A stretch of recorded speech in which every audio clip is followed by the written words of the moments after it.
going on the YouTube? This is SEL0320 representing JVS. So I'm back again for another review for Luke Cage Season 2, Episode 3, Wig Out. Now, the episode began with the ramifications of what Luke did. Like, I mean, yeah, Cockroach deserved it, but even he looked at the little boy and the mom. Yes, they've been abused, messed up, but like mentally and emotionally, like he could have easily subdued that man and just walked him out of there. He wanted to humiliate him. He wanted to lash out on him.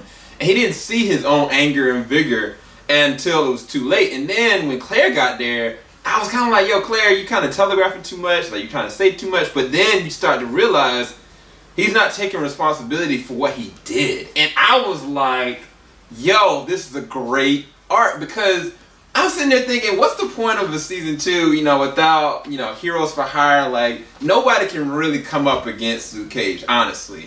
But what Luke is dealing with is deep-seated emotional trauma that he's used as a platform to be a vigilante.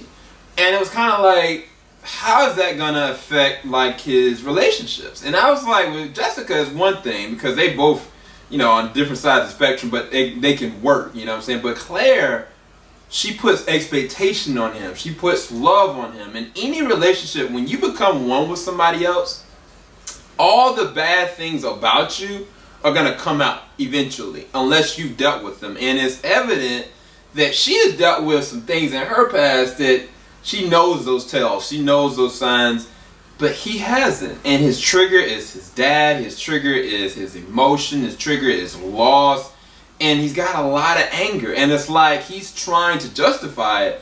And it was like, I ain't gonna front, dog. The very end, the last 10 minutes of this episode were golden, because Michael Coulter, Rosario Dawson acted their butts off. I was like, the tension built up, and I was like, yo, don't say that word. As soon as she said it, I was like, oh man, it's about to be going down. And it went full left, right? And then after all that, you know, he's walking, and all of a sudden he gets punched, and I was like, what? What does this mean? Like, legit. That's what I was sitting there thinking in my head. But yeah, this is a great episode. Even what they did with Misty and Colleen Chung, and that whole back and forth where Misty was kind of feeling like she was less of a person, she lost her soul, and they went out for drinks, and then all of a sudden, like, Misty went hard in the paint.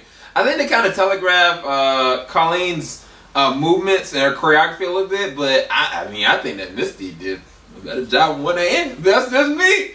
But this is a great episode, 10 out of 10 for me. Great acting, great arc.